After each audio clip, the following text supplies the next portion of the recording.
Assalamualaikum warahmatullahi wabarakatuh. Kami dari kelompok 7 yang beranggotakan saya sendiri Aulia Nurstiani dengan NIM 215. Saya Viovela Isis Anifa dengan NIM 225. Saya Hasna Sania Ilyas dengan NIM 232. Saya Primarinda Ainurama dengan NIM 233. Saya Aulia Ayu dengan NIM 251. Kami dari kelompok 7 melakukan observasi di Olinspek dari Baik Kak, sebelumnya perkenalkan kita dari Universitas Muhammadiyah Surakarta, lebih tepatnya dari jurusan Teknik Industri.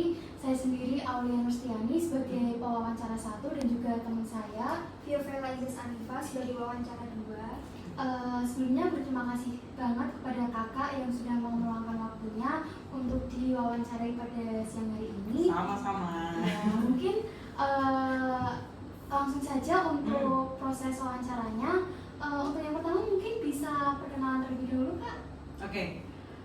Kalau untuk perkenalan, nama saya Karolini Melda. Biasanya sebenarnya dipanggilnya Elda. Biasanya dipanggil Elda kalau di sini. Kalau di posisi di kami kan ada 2 perusahaan. Jadi ada perusahaan induk dan juga perusahaan anak perusahaan. Gitu. Jadi perusahaan induk ada namanya Kariso Group. Di Kariso Group saya sebagai Business Development Manager di Business Development. Kalau untuk di anak perusahaan, salah satu anak perusahaan kita ada yang namanya Olindex, saya sebagai manajer marketingnya. Gitu. Baik, kalau untuk perusahaan ini sendiri itu awal mulanya seperti apa, dari awal berdirinya sampai sekarang ini tetap berjalan itu seperti apa Kak? Oke. Saya mungkin ceritain untuk yang di salah satu anak perusahaan aja ya, karena kan banyak anak perusahaannya. Kalau di salah satu anak perusahaan yang namanya Olindex itu berdiri dari tahun 2005. Tapi mungkin lebih fokusnya lagi adalah 2007. Jadi kalau sampai sekarang 2023 mungkin udah sekitar berapa tuh? Matematika saya juga agak kurang di matematika, tapi kita udah lebih dari 15 tahun berdirinya, dan dari awal sampai sekarang kita memang bergeraknya dari di produksi manufaktur untuk tas. Spesialisasinya lagi adalah tas custom gitu. Nah, awal mulanya berdiri itu dari namanya Pak Karel dan juga Bu Rina. Beliau berdua suami istri, kebetulan orang tua dari saya itu harus pindah ke Solo, dan waktu itu mau mencoba untuk bikin bisnis yang apa sih yang lagi bisa untuk dibangun gitu. Akhirnya memutuskan untuk ambil ke market di tas. Waktu itu fokusnya adalah ke tas anak. Jadi untuk kebutuhan seragam sekolah gitu. Karena ngelihat kayaknya seragam untuk baju, drum band dan lain-lain kayaknya udah banyak. Tapi di Solo belum ada yang nyentuh, sama sekali belum ada yang nyentuh ke seragam tas. Akhirnya masuklah ke dunia tas kayak gitu, tapi memang diawali dengan seragam sekolah. Akhirnya berkembang masuk untuk kebutuhan custom, masuk ke kebutuhan promosinya perusahaan, promosinya pemerintah juga, untuk event-eventnya pemerintah kayak gitu. Sehingga sekarang kita memang buka untuk all kind of customized bag gitu. Oke, kalau untuk ide awal menjalankan usahanya itu seperti apa? Dari orang tua sendiri yang mencetuskan ide ini, atau mungkin dapat referensi dari mana, itu seperti apa Kak? Oke. Background dari Pak Karel itu memang dari tahun 91 udah entrepreneur. Tapi dunianya adalah dunia mebel, jadi furniture seperti itu. Dan itu marketnya ekspor. Nah, waktu pindah ke Solo, sebenarnya yang tadi tahun 2005 itu masih sempat megang untuk ke ekspor.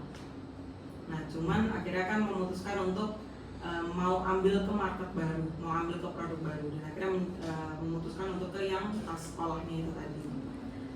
Kalau dari kenapa tas sekolah, kita ngelihat dari ininya sih, di pasarnya, marketnya seperti apa. Kayak yang tadi saya jelaskan, kalau yang masuk ke seragam sekolah ini kan berarti marketnya udah pasti nih. Tiap tahun pasti ada penerimaan siswa baru, pasti ada yang sekolah, pasti ada yang butuh tas gitu. Akhirnya kita masuk untuk ke market itu. Tapi kalau misalnya mau ngambil ke baju, batiknya, Solo padahal batik dong, gitu, mau masuk ke batiknya atau mau ke peralatan drum band atau ke apa yang buat belajar LKS Nah itu persaingannya, produksinya udah banyak. Akhirnya memutuskan untuk masuk ke produknya adalah ke tas gitu. Berarti untuk produk yang dihasilkan sendiri hanya berupa tas untuk sekolah seperti itu? Awalnya, tapi habis itu kita sudah berkembangan. Nah sekarang kita buka untuk all kind of bags. Oke. Berarti semua jenis tas Betul. diproduksi di Ollins Packing. Betul. Kalau untuk proses produksinya itu seperti apa? Oke, kalau untuk proses produksi kita ada beberapa tahapan. Karena kita ngomonginnya adalah produksi tas custom ya. Jadi lininya itu cukup berbeda kalau misalnya kita produksi yang massal. Kalau misalnya kayak kita ke Matahari atau ke mall, biasanya kan mereka udah ada brand-brand kayak Nike atau mungkin Adidas, mereka punya tas-tas juga yang itu sudah diproduksi massal duluan. Nah kalau kita kan custom. Jadi yang udah pasti membedakan adalah ada pesanan dulu baru produksi. Kalau yang diproduksi massal, dia produksi dulu baru dijual gitu. Nah, kalau dengan yang customized bag itu lini yang pertama itu pasti adalah R&D, itu research and development. Kita bikin untuk sampelnya dulu, karena kebutuhannya mau buat apa nih tasnya gitu. Kita sesuaikan dengan kebutuhan, itu di proses R&D. Yang kedua, kalau misalnya sudah pesanan sudah turun sesuai dengan kebutuhan, pesanannya udah turun, yang pertama harus dilakukan pasti adalah pembelian bahan, jadi purchasing untuk pembelian bahan. Proses ketiganya itu adalah untuk di cutting, jadi bikin markernya, bikin polanya, lalu digambar, jadi digelar kayak yang tadi kan melihat di belakang, digelar kainnya, habis itu digambar sesuai dengan pola, setelah itu dipotong pakai mesin gitu. Setelah udah gitu di setting. Jadi proses setting ini adalah kita men-setting, menggabungkan komponen-komponen yang tadi udah di cutting, termasuk dengan komponen aksesoris. Tas kan pasti perlu yang namanya resleting, perlu juga untuk di kepala resletingnya atau bisband dan lain-lain. Nah itu kita gabungkan di proses setting. Setelah dari proses setting, lalu ini yang paling penting, proses sewing. Karena nggak mungkin tas nggak dijahit. Jadi masuk ke proses sewing. Masuk ke proses QC. Jadi final QC itu ada di akhir, kita ngelihat, kita ngambil random apakah sesuai apa enggak. Kalau nggak ada yang nggak sesuai pasti kita akan reject, kita kembalikan kayak gitu. Setelah itu packing dan pengiriman. Tapi di masing-masing divisi ini pasti ada yang namanya proses QC juga. Jadi ada QC divisi juga nih yang akan seleksi dan juga mereject lolos apa enggaknya satu produk per divisi. Karena kalau hanya di QC akhir itu pasti udah boncos. Dana yang keluar udah terlalu besar, kalau misalnya mau kita balikin, waktu yang udah keluar juga udah terlalu lama gitu. Oh iya Kak, tadi kan kakak kan cerita mengenai banyak proses ya Kak, dari pembuatan tas, mulai dari proses R&D sampai quality control. Nah itu kalau boleh tahu untuk jumlah karyawan keseluruhan yang bekerja di perusahaan ini berapa sih Kak? Kalau in-house kita mungkin hanya sekitar 10-20 orang.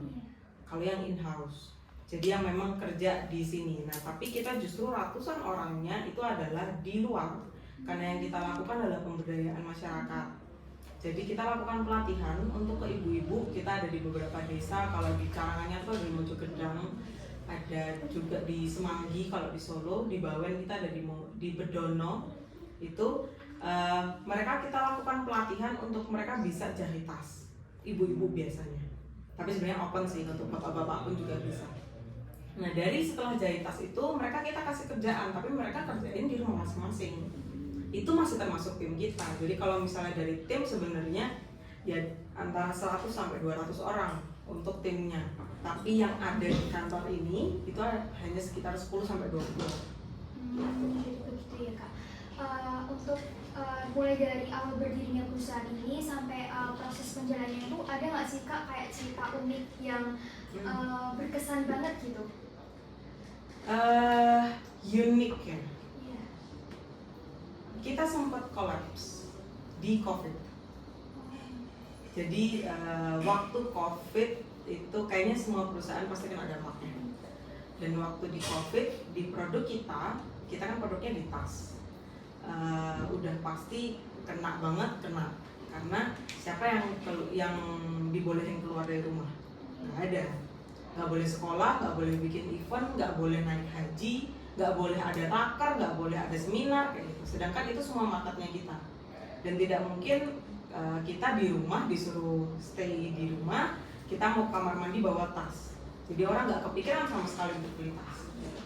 Jadi kita kena banget untuk dampaknya dari COVID-19, sehingga kita harus hanya bertahan setelah COVID itu mungkin sekitar 3-4 bulan. Setelah itu kita kolaps.